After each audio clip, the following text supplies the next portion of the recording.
Well met, my liege. Welcome to How to Rule a Kingdom 101, Lesson 2. Today we delve into the advance phase, where you spend those precious resources we have harvested and stored safely in the stockpile on building, training, and purchasing upgrades. Welcome to Swords and Stones, my liege, the ultimate fantasy kingdom building wargame. I am Pontius Piddlesworth, and today it is my duty to see that you know how to command those wretched little villagers to work for you.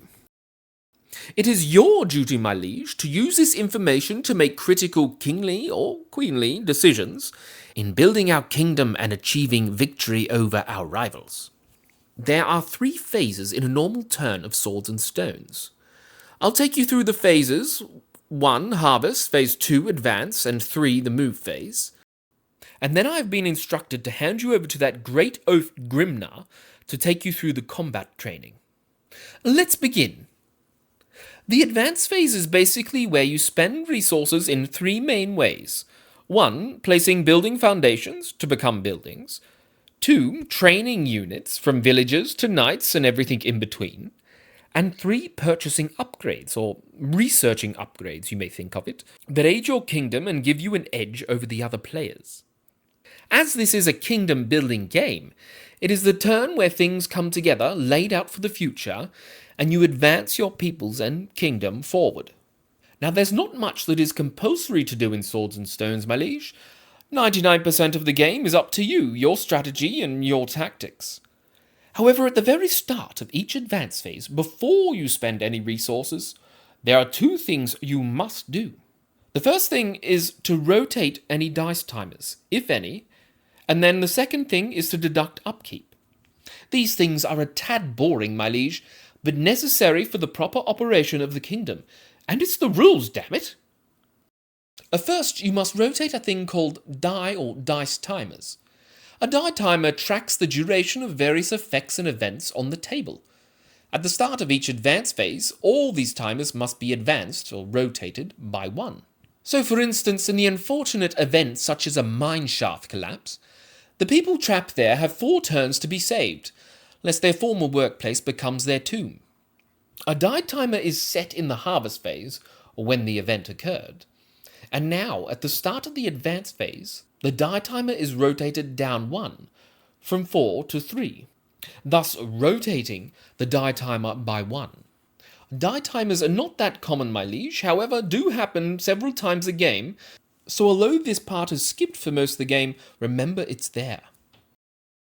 The next responsibility you have as our leader is that you must deduct upkeep, rather feed your people, or rather select people need feeding, either with food or gold is well enough. So upkeep is the mechanism for the resource required to sustain your people. Villagers and some other special units like your king and queen are able to feed themselves or be fed for free, and do not require an upkeep. But military units, from warriors to catapults, all require 1 food, or gold, to be deducted at the start of each advance phase, so they can focus on keeping in peak combat performance. There are many buildings that can help with this upkeep cost, and provide an ability that lowers your upkeep you have to pay per turn. The stockpile also has this upkeep lowering ability, allowing you to have 2 units that require upkeep without actually having to pay for it. However, at the start of the game, there will be no upkeep, so this rule only comes into play once you start training other non-villager units. The third thing you must do, or rather should do, after deducting upkeep, is to rotate build points. Build points indicate how much work is left at that building in order to complete it. Each villager in contact with the building's foundation may use their command to lower the build points by 1. The more units working on a foundation, the faster it is constructed. The number of build points required is listed in the building's profile, that looks like this. In this case, there are 3 villagers building this tavern, and thus the build points are lowered by 3 each advance phase. Once the build points reach 0, the dice is removed and the building is completed. Now that building is just standing there, my liege, and that's all very well, but most buildings require a unit of villagers to staff it, and are used to run all aspects of that building. So immediately when a building is completed, you may remove one villager in contact with it to permanently work in that building for the rest of the game. If you do not staff a building in this way, you must place an unstaffed token to indicate that building is unstaffed. Unstaffed buildings are non-operational and can be staffed by other non-friendly units that take ownership of that building. So in general, you should keep your buildings staffed. You can unstaff the villager from a building and restaff it by moving them into contact with it, but that's done in the next phase, the move phase. To tell if a building requires staff, look in their profile in the slot next to build points. Most buildings require staff. Once you have rotated dice timers, deducted upkeep, and removed any build points and staff, you may continue to play out the remainder of your advance phase as you wish, spending the resources in your stockpile on buildings, training units, or purchasing upgrades. You can do these in any order, but I'll first go over buildings. Buildings are all located toward the end of the rulebook, my liege. There are 5 types of buildings. Economic, concerned with directly adding resources to your stockpile or saving them from being used. Societal, that give upgrade reductions and provide cool abilities and upgrades. Military buildings that train military units and provide combat upgrades. Defensive buildings like walls, castles, and towers that are used for mainly defending your kingdom and certain areas. And then terraform buildings that alter the physical appearance of the map, such as mounds, trenches, and moats. All buildings have a profile that tell you the build points, staff requirements, and resources needed to place that building. Also, any prerequisites or requirements need to be met before placing a building foundation. Under this profile also states the type of building, as I've just mentioned, whether or not it's part of the Dark Days mode, the mode for playing the starter pack, or if it is wooden or can be built as a wooden building. More on this later. Under the profile is the picture of the building, some flavor text, and any other rules that weren't included in the building's profile. Then there are up to 3 different sections under that building that tell you 1. Any innate abilities or passive effects that building offers, any units that can be trained at that building, and finally any upgrades that can be purchased via that building. To build a building, my liege, you must first meet the requirements, deduct the required resources from your stockpile, and place that building as a building foundation, wherever you wish. Just place a dice next to it with the required amount of build points face up. In the following move turn, you can move your villager units into contact with the building foundation to lower build points and slowly construct that building over the next few advance phases. There is no limit to where you can place your building foundations. However, it should be noted that any buildings placed in your kingdom zone can have benefits as well as being easy to defend, and that buildings placed outside of your map section require extra food if training units at them.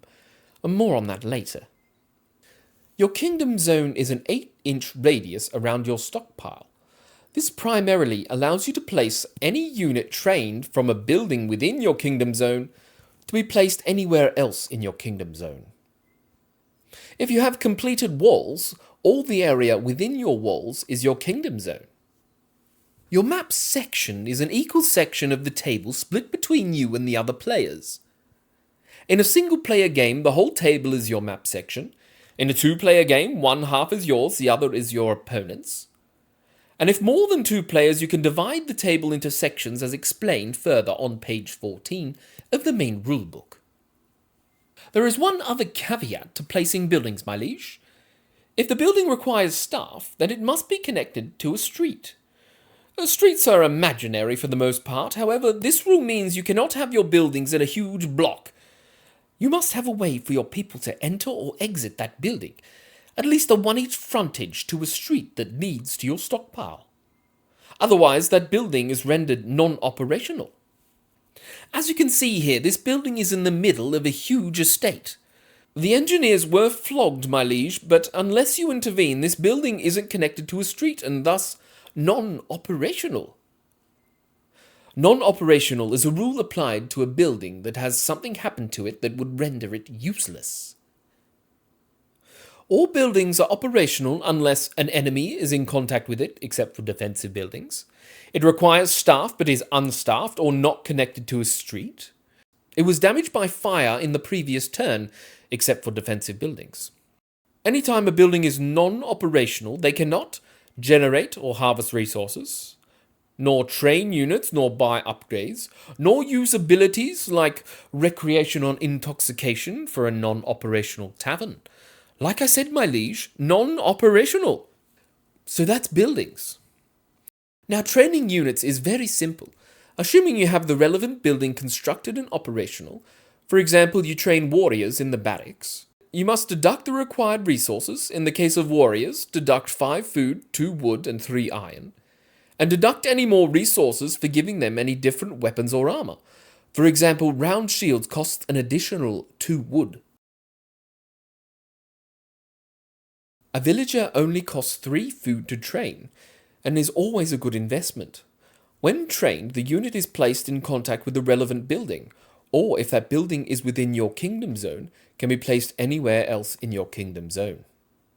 All units have a profile listed in the relevant building and also in the quick references. We can see that villagers cost 3 food, have a movement of 6, a weapon skill of 2, a strength of 3, a toughness of 3, 2 attacks, and 2 wounds. Units also can have special rules associated with them that are also listed here. Villagers have the skilled worker and devotee special rule, as well as being human, with the special rules all being listed across a few pages. Some units require upgrades as well to train. For example, the chariot requires an operational stable as well as the workshop, spring steel upgrade, and can only be trained by paganite factions. Which leads me to the last thing you can do in the advanced phase. That is the purchasing of upgrades.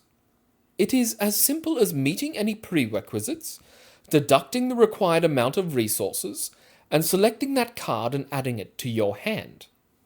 Upgrades give you unique rules advantages, giving you an edge over your economy, over the events on the map, or over the battlefield against your opponents. A simple upgrade is the military drills upgrade from the barracks. This gives all barracks units, warriors, plus 1 inch to their movement. Once an upgrade is purchased, you may place that upgrade card in your hand to track it. You have these upgrades for the rest of the game, my liege, unless stated otherwise. So that's the advanced phase. Once the die timers, upkeep, and then build points and staff have been completed, you're free to build, train, upgrade, in whatever order or manner you wish. Go ahead and view the rulebook now, my liege, and have a look at all the awesome buildings you can construct, and units and technologies and upgrades you can utilize in your Swords and Stones strategy. There is one more thing to mention that you can do in the advanced phase, my liege, and that's trading in diplomacy. Of course, how you handle yourself with other players and kingdoms around the land is up to you. However, it's my job to lay down the rules of diplomacy so you can use it to the fullest extent. Anytime in the advanced phase, even before rotating die timers, you may declare to the table you are declaring war on another player or team. And from that point onwards, the move and combat phase becomes turn-based, with the player that declared war going first. If 2 players are rushed to declare war on each other at the same time, they must roll off to see who goes first. If a player on a team has war declared upon them, then all of their allies must join or immediately renounce their alliance with that team. If the teams and players that are at war declare peace, then the move and combat phase becomes simultaneous once again. Any other players or teams that are not at war with any other players or teams must make their move and combat phase last. From time to time you will encounter monsters, people, and things that are not aligned to any other player, my liege, all that act according to their own set of rules. These units are referred to as AI skirmishers, and always get to take their move and combat phase first, before all other players. Please see our video on AI skirmishers and moving them for more in the future. The unfortunate part of being at war is there is increased activities that need supplying for the ongoing war effort. Thus, anytime you're at war with another team, you must increase your upkeep by 1 for each team you're at war with. Furthermore, anytime you have one or more military units in a player's map section that you're at war with, you must increase your upkeep by a total of 1. These two upkeep requirements make war a costly business, my liege, and maintains pressure to either sue for peace or quickly vanquish your rivals. In the advance phase, you may at any time talk and negotiate with other players on the table. From threats to promises, treachery, and secret notes, it's all allowed. If you wish to trade resources with another player, you must both have an operational market or tavern before you can freely trade with one another. Mystery crate items may also be traded. However, if a mystery crate token is a movable object, it must be moved across the map physically with a unit. There are other lands around besides the immediate rival players, my liege. You can buy basic goods at the tavern and buy and sell at the market building, both that are able to tap into global markets around this god-forsaken wasteland. Alliances are an official agreement made between 2 or more players to join the one team. This must be declared to the table. As allied players share a victory, if a victory condition is met or a monument or arc foundation has been placed, those allied players must stay allies for as long as the victory condition stands.